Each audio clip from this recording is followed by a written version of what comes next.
രാമറാവുവിന് തടി കൂടിപ്പോയതുകൊണ്ട് അയാൾ പലവിധ ബുദ്ധിമുട്ടുകളും അനുഭവിച്ചിരുന്നു. അദ്ദേഹത്തിൻ്റെ ഭാര്യയുടെ നിർദ്ദേശപ്രകാരം ഒരിക്കൽ ഗ്രാമത്തിലെ ദിവ്യനായ ഒരു വൈദ്യനെ കാണാൻ ചെന്നു. വൈദ്യർ ചോദിച്ചു, താങ്കളുടെ സാധാരണ ഭക്ഷണം എന്തൊക്കെയാണ്? അങ്ങനെ പ്രത്യേകിച്ചൊന്നുമില്ല, രാമറാവു പറഞ്ഞു. രാവിലെ 10-20 ചപ്പാത്തി കഴിക്കും, 7-8 മുട്ട, ദിവസം 1 ലിറ്റർ പാൽ. ഇതൊക്കെയാണ് സാധാരണ ഭക്ഷണം. വല്ല വിരുന്നുകാരോ മറ്റോ വന്നാൽ കുറച്ചുകൂടി കഴിച്ചെന്നിരിക്കും. ഓ, ഇതാണോ സാധാരണ ഭക്ഷണം? പിന്നിങ്ങനെ തടി കൂടാതിരിക്കും. ഒരു കാര്യം ചെയ്യും, ഇനി മുതൽ കുറേ ദിവസത്തേക്ക് പൊടിയേരി കഞ്ഞി കുടിച്ചാൽ മതി, വൈദ്യർ പറഞ്ഞു. വൈദ്യരുടെ നിർദ്ദേശം കേട്ട് അല്പം ആലോചിച്ച് നിന്നതിന് ശേഷം രാമറാവു ചോദിച്ചു, വൈദ്യരെ, ഈ പൊടിയേരി കഞ്ഞി കുടിക്കണമെന്ന് പറഞ്ഞത് സാധാരണ ഭക്ഷണത്തിന് മുമ്പാണോ പിമ്പാണോ?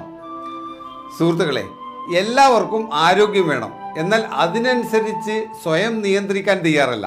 ആത്മാവിൻ്റെ സ്വീകരണ മുറിയാണ് ആരോഗ്യമുള്ള ശരീരം.